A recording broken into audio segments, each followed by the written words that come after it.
eu sempre faço essa analogia do mercado, que o mercado é uma faculdade, tá? Desde o início, sempre operei internacional. Como um ativo que não rende juros, eu quero explicar um pouquinho para vocês sobre isso. As pessoas que não têm resultado são as pessoas que desistiram, tá? Mas antes eu quero que vocês não olhem o ouro, antes de olhar o setup no ouro, você precisa entender uma coisa, que o ouro ele não sobe ou cai simplesmente porque... Aí você, com cabeça de investidor, o que você vai pensar?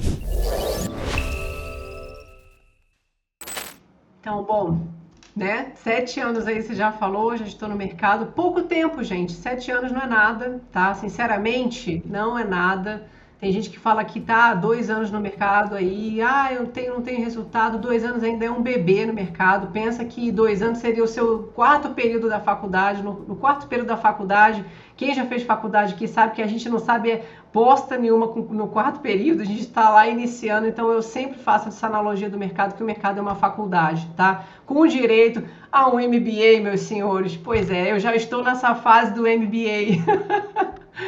Então, eu comecei no mercado porque eu era gestora de qualidade no grupo de hotelaria. Eu trabalhei na hotelaria por mais de 10 anos, já era minha área, minha praia, estava bem tranquila. Até que eu quis fazer essa transição de carreira por já ter um amigo dentro da hotelaria que já operava, né, day trade.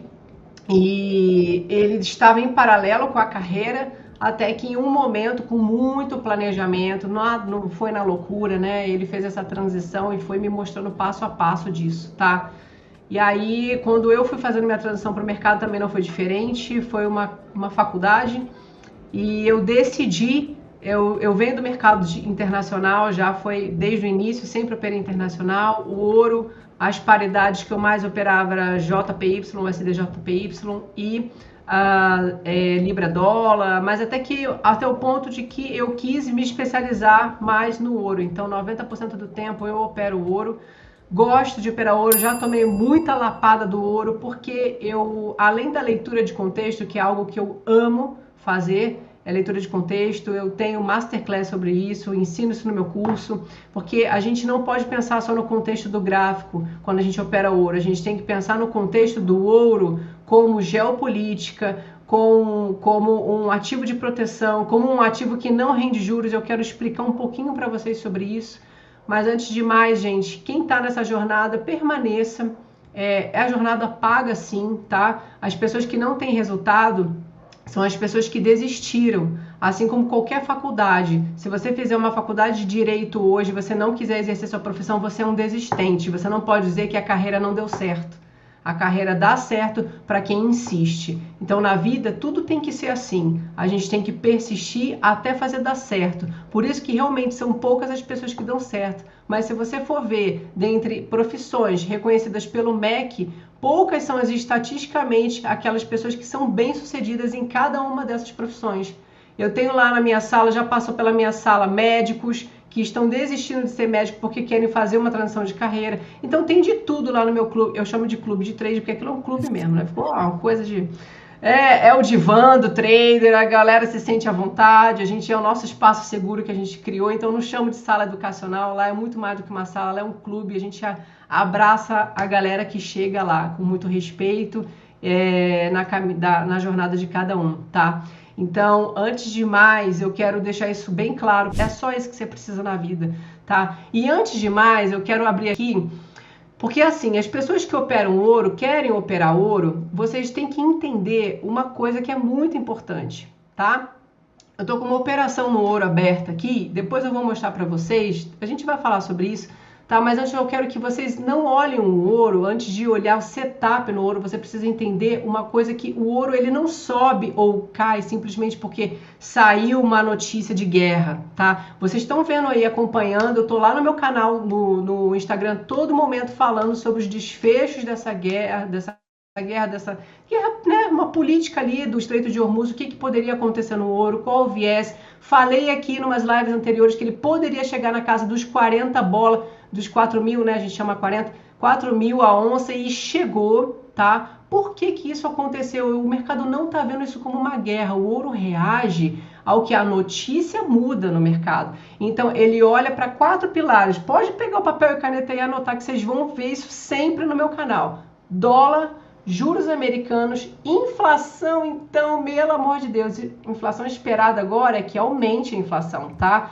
O Kevin já falou isso no último discurso do Fed e que possivelmente para os próximos vai vir, e foi um tom hawkish, possivelmente vai vir aí 0,25 a 50 pontos base. Então, inflação esperada e o medo global.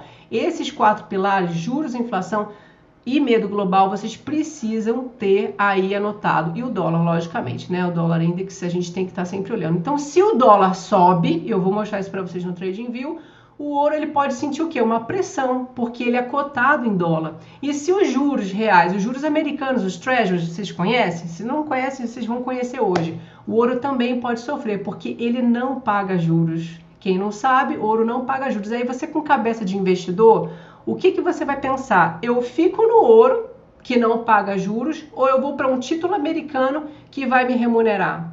O que vocês acham? Vocês como investidores, o que vocês fariam?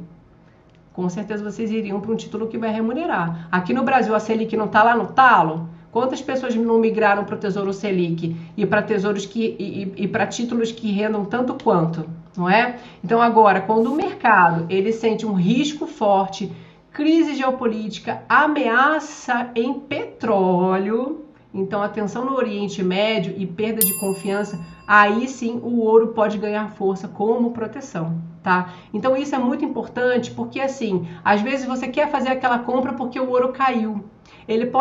Você pode até conseguir essa compra num rally de retração, buscando a liquidez nas regiões de retração. Sim, isso que o ouro fez nessa madrugada. Ele fez esse rally. Aí o pessoal, nossa, mas os treasuries subindo, DXY subindo, petróleo caindo, o ouro está subindo. Por quê? Porque ele tem os respiros naturais do mercado dentro das zonas que lhe cabem, não é? Porque o mercado quer comprar mais barato, quer vender num preço justo também, certo? Então, por isso que para entender o ouro, o trader precisa olhar DXY, tá? Para ver a força do dólar, treasuries para entender os juros americanos, petróleo, principalmente quando a tensão envolve, petróleo tá caindo pra caramba hoje, vocês viram o Brent? Tensão envolve o Oriente Médio e o Estreito de Hormuz, que já deu uma apaziguada pelo que eu tô vendo aqui nas notícias, né?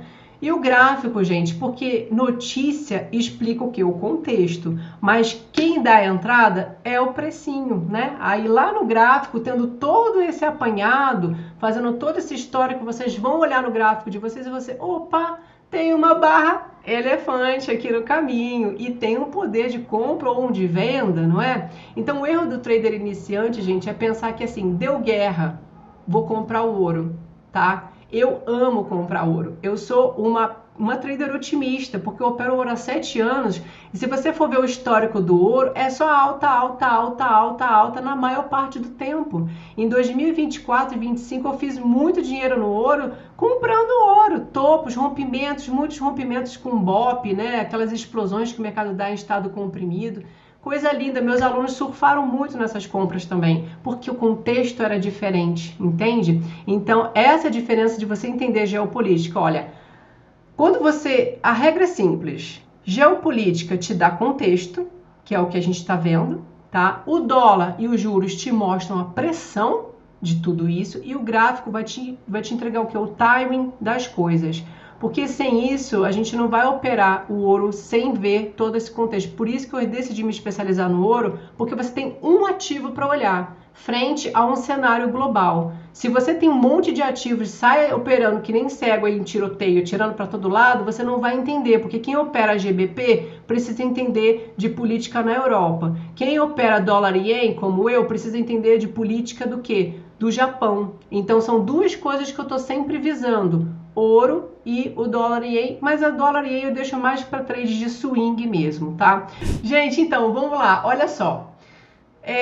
Por que é barra elefante, né? A barra elefante é nada mais, nada menos do que uma bull, tá? E uma bear. Deixa eu clicar aqui para rodar isso aqui. Então, gente, eu sei que vocês já conhecem essa barra, ela é chamada de barra elefante, eu a conheço como barra elefante, vocês podem conhecer também como Morobozu de alta ou de baixa, tá? Tanto faz. É um nome bonitinho, eu acho mais bonitinho do que Morobozu, né? Vocês não acham, não? Eu acho, com certeza. Barra elefante. Então, assim, o que acontece? Quando você vê uma barra elefante, não é só uma barra elefante, é localização, tá? É a região em que a barra se encontra. Porque não adianta nada eu ter uma barra elefante solta no meio do nada, eu não vou comprar, não vou vender. Porque ela não está numa localização perfeita para o meu setup se encaixar, tá? E para o mercado fazer uma barra elefante dessa aqui, gente, o mercado, ele movimenta trilhões de dólares. E como nós somos os peixinhos menores, a gente tem que correr para onde? Para junto dos tubarões. A gente tem que estar aqui, ó, no meio desse negócio aqui, tá? Então, assim, uma das coisas mais importantes que a gente tem que ver é a localização. Quando ocorre, quando é a tendência, por essa média que saiu falhadinha, é a média móvel que eu utilizo, que é a média curta de 20 períodos, tá? No gráfico, vocês vão ver sempre no meu gráfico, a azulzinha é a 20 e a 200 é a laranja. São as médias que eu normalmente utilizo. A 8 eu utilizo menos, mas normalmente para ver ali uma tendência de poder do mercado, que é quando ele engata numa tendência e vai, respeitando as médias, tendo ela como um canal, tá? Então, o que a gente mais vai observar? Onde é que ela está numa tendência? Quando cruza as médias, né, que no caso aqui é a 8 e a 20, se está longe da 20, por quê? Porque olha só, a 20, que é essa azulzinha aqui, vamos botar ela como que ela é a mãe, para ficar fácil para vocês entenderem. E o preço, né, a minha barra elefante, o meu preço, ele abriu aqui e fechou aqui. Se eu tenho essa barra elefante, essa mesma barra elefante, né, aqui em cima, e eu já tenho aqui, ó, a minha 20 longe, qual é a tendência disso acontecer? Que esse mercado aqui, o preço vem estar próximo da mãe. O filho nunca fica longe da mãe, ele sempre vai ficar perto da mãe. Ou a mãe vai pegar o chinelo, vai tacar, vem aqui, seu desgraçado, que você fugiu de mim. Ela vai o quê? Correr atrás do preço. Sabe quando o mercado dá aquela porrada? Que a média de 20 ficou lá para baixo, igual quando a criança corre e deixa a mãe para trás. A minha filha faz isso às vezes. Entendeu?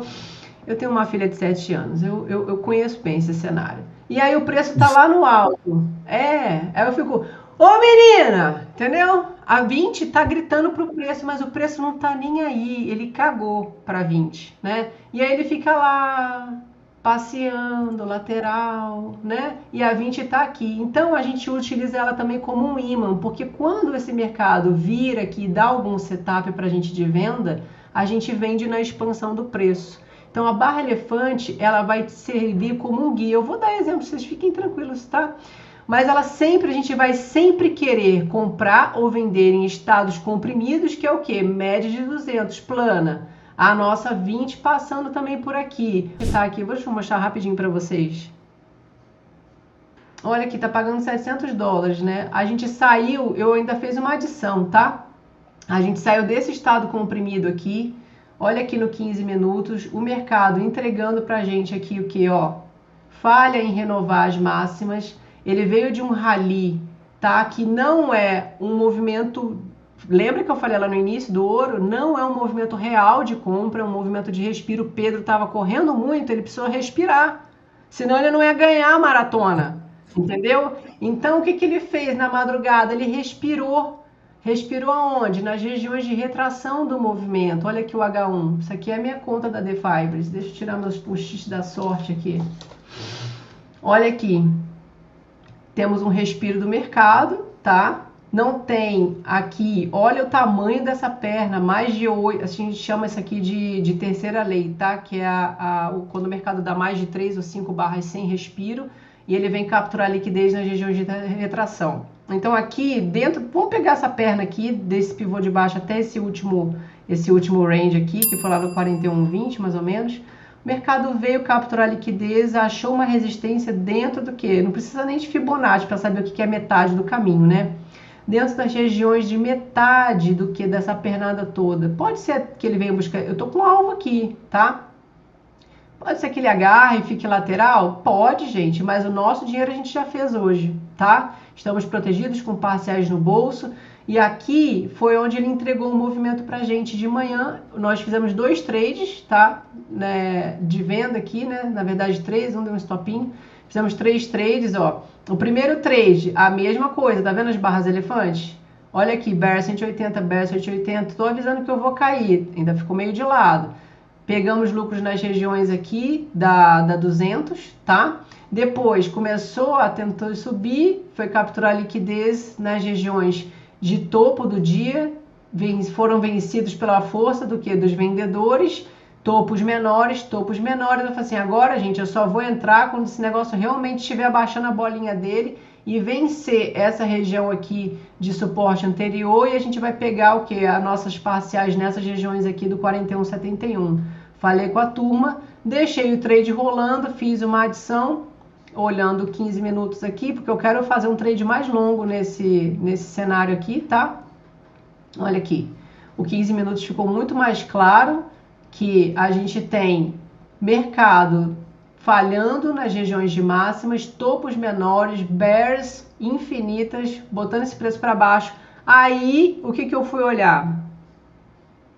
Isso aqui, ó. Se ele voltar, eu já tô com dinheiro. Já estamos protegidos ali. Olha isso daqui. É um contrafluxo se ele subir. Não tem razões para isso, mas ele pode, gente, ficar andando de lado aqui nessa região, tá? Ouro às vezes tem dessa. Mas olha isso daqui. DXY, positivo. Os títulos americanos, 10 anos, 20 anos, 30 anos, positivos. Isso aqui favorece a nossa venda no ouro. Olha aqui o petróleo, 3% para baixo. Ou seja, estamos num alívio legal lá com essas questões de Hormuz, né? Percebam que isso aqui fez a nossa motivação melhorar. Mas não só isso, o próprio setup da barra elefante que eu tô falando aqui para vocês agora. O que a gente viu ali? Um mercado colocando pressão para baixo. Fomos para cima para capturar liquidez e estamos aqui, ó, a 20 aqui, rompendo. Aí você vê, ó o viés de baixa do ouro, fortíssimo. E a gente está fazendo o quê? Estamos a favor da tendência. Por quê? Porque ela está caindo.